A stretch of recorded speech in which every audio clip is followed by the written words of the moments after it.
আসসালামু আলাইকুম। আমি মাহিরা আনায়াস মম চলে আসলাম আপনাদের মাঝে নতুন আরেকটি ভিডিও নিয়ে। দেশ এবং দেশের বাইরে যে যেখানে আছেন আশা করছি অনেক ভালো আছেন।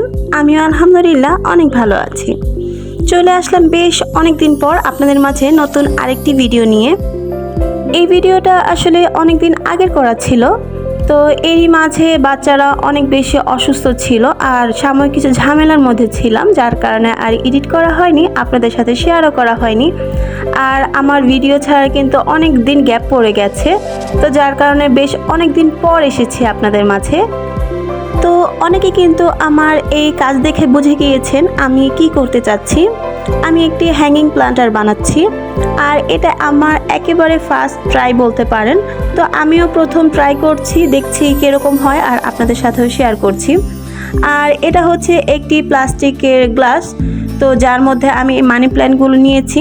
তো অনেক দিন যাবত এই মানি প্ল্যান্টগুলো না আমি এটাতে রেখেছিলাম, তারপর ভাবলাম এটা যদি হ্যাঙ্গিং করে আমি দেয়ালে ঝুলাই তাহলে কীরকম হবে।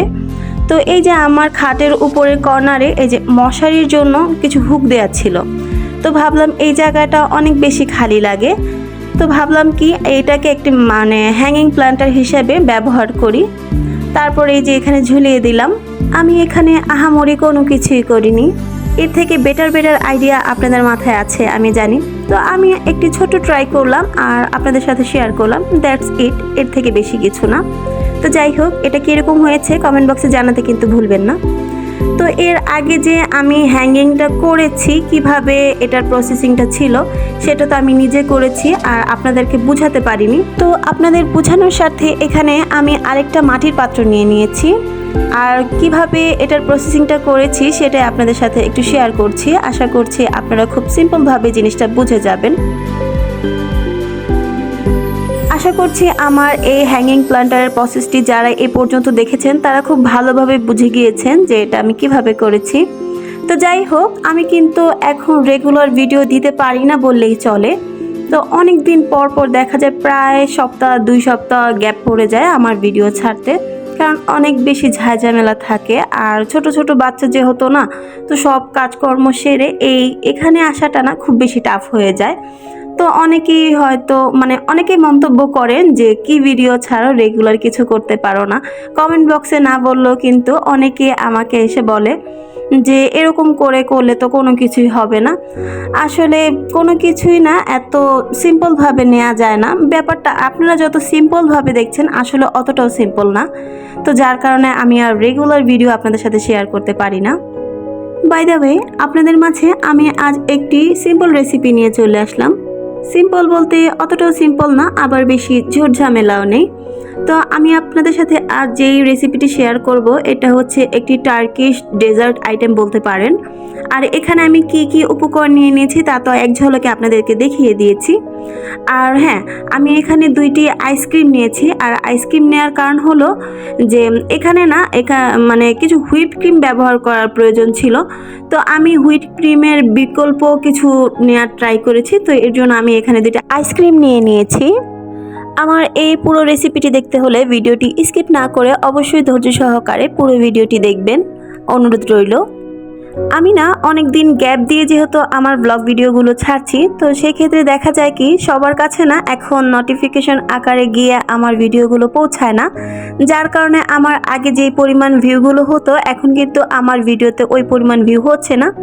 তো এখন যারা বর্তমানে আমার ভিডিওটি দেখছেন, আশা করছি আমার ভিডিওগুলো যদি আপনাদের কাছে ভালো লেগে থাকে, যদি আপনাদের কাছে বিন্দু পরিমাণ ভালো লাগা কাজ করে, তাহলে অবশ্যই আমার চ্যানেলটিকে সাবস্ক্রাইব করে আমার ভিডিওটি একটু সবার মাঝে বা আপনাদের ফ্রেন্ডসদের মাঝে একটু শেয়ার করে দেবেন। এতে করে হবে কি যে সবার মাঝে আমার ভিডিওগুলো যাবে আর সবাই দেখবে, এতে করে আমি একটু উপকৃত হব।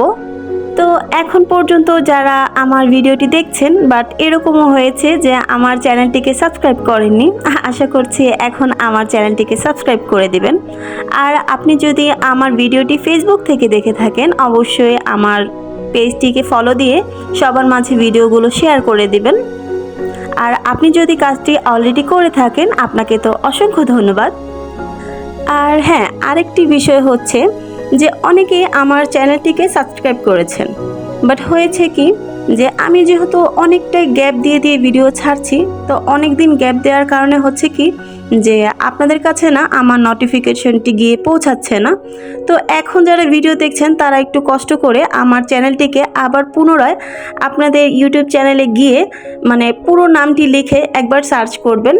এতে করে হবে কি আমি নেক্সট টাইম যখন আবার ভিডিওগুলো ছাড়বো তখন খুব সহজে আপনাদের কাছে নোটিফিকেশন চলে যাবে আর খুব সহজে আপনারা আমার ভিডিওটি দেখতে পারবেন। আশা করছি আমি আমার বিষয়টা আপনাদেরকে একটু বোঝাতে পেরেছি।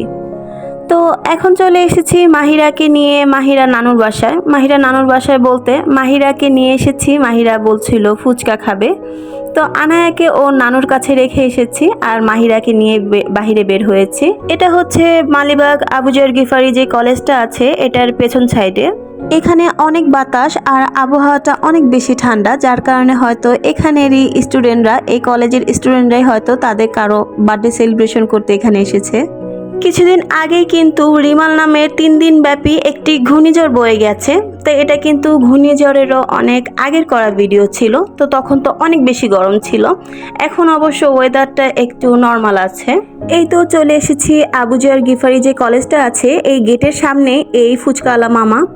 আমরা যখন ছোট ছিলাম একেবারে ছোট থেকে এই মামাকে এখানে বসতে দেখি। তো তখন মামা বসতো, এখন মামার ছেলে হয়তো দোকানটাকে চালাচ্ছে। ওনার ফুচকা না আসলে অনেক বেশি মজা, যে একবার খেয়েছে সে বুঝবে যে ওনার আসলে ফুচকাগুলো কতটা টেস্ট। তো আপনারা চাইলে কিন্তু এখানে যে মালিবাগ আবু জর গিফারি কলেজটা, কলেজ বা ভার্সিটি বলেন, রয়েছে, আপনারা কিন্তু চাইলে এখানে এসে এই ফুচকাটা ট্রাই করতে পারেন, অনেক বেশি মজা।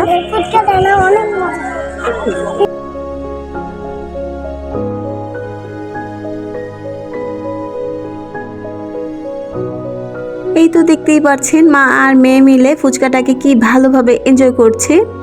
তো যাই হোক, ফুচকা খাওয়া দাওয়া শেষে আমরা এখন আবার বাসার উদ্দেশ্যে চলে যাব।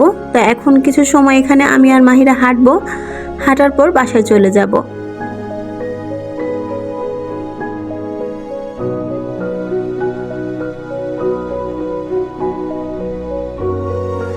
তো আমি আর মাহিরা তো এখানে হাঁটছিলাম, মাহিরা খুব এনজয় করছিল সময়টাকে। তো এরই ভিতর আবার মাহিরা নানু ফোন দিয়েছে, বলছে যে আনায় অনেক বেশি জ্বালাতন করছে, কান্নাকাটি করছে। তো ওকে নিয়ে আবার মাহিরার নানু বাহিরে বের হয়েছে। তো আমি যখন বের হয়েছিলাম তখন আবার আমি আম্মাকে বলে বের হয়েছিলাম যে আমি মাহিরাকে নিয়ে কোথায় যাচ্ছি। তো এদিকে এসে দেখি আম্মা আবার আনায়াকে নিয়ে এখানে এসে বসে আছে। আর এখানে বসে আছে, দেখেন আনায়া কি রাগ করে আছে যে ওকে নিয়ে কেন আসলাম না। দেখেন ও কথাই বলবে না আমার সাথে। তো এরপর আমি আবার মাকে জিজ্ঞেস করলাম যে এখানে কেন বসে আছো। তো মা বলছে যে এই পাশের মসজিদে আবার বাবা নামাজ পড়তে ঢুকেছে। তো বাবা ওনাদের সাথে এসেছিল, আসার পর এখানে নামাজ পড়তে ঢুকেছে, তাই আনায়া আর আনায়া নানু ওর নানার জন্য অপেক্ষা করছিল। তো যাই হোক, ভালোই হয়েছে ওনারাও চলে এসেছে। তো সবাই মিলে এখানে ঠান্ডা বাতাস উপভোগ করছিলাম। কিছুক্ষণ হাঁটাহাঁটি করার পর কিন্তু বাসায় চলে যাব। আম্মা আম্মার বাসায় চলে যাবে আর আমি আমার বাসায় চলে যাব। তো এই পর্যন্ত ধৈর্য সহকারে যারা আমার পুরো ভিডিওটি দেখেছেন তাদেরকে অসংখ্য ধন্যবাদ। আশা করছি আমার আজকের এই ছোট্ট ভিডিওটি আপনাদের কাছে ভালো লেগেছে। যদি ভালো লেগে থাকে অবশ্য আমি একবার বলে ফেলেছি, তারপর আরেকবার বলছি আপনাদের মনে রাখার স্বার্থে, যে অবশ্যই যদি আমার ভিডিওটি আপনাদের কাছে ভালো লেগে থাকে আমার চ্যানেলটিকে অবশ্যই সাবস্ক্রাইব করে দিবেন। আর আমার এই ছোট ছোট মুহূর্তগুলোর মধ্যে যদি আপনাদের কাছে কিছু অংশ ভালো লেগে থাকে তাহলে আমার ভিডিওটি আপনাদের ফ্রেন্ডদের মাঝে শেয়ার করে দেবেন।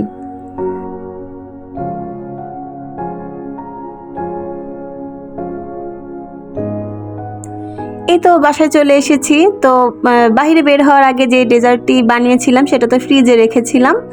তো বাসায় আসার পর ঠান্ডা ঠান্ডা ফ্রিজ থেকে বের করে মেয়েকে ডেজার্ট খেতে দেব।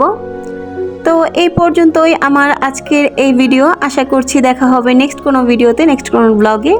সেই পর্যন্ত সবাই ভালো থাকবেন, সুস্থ থাকবেন। আল্লাহ হাফেজ।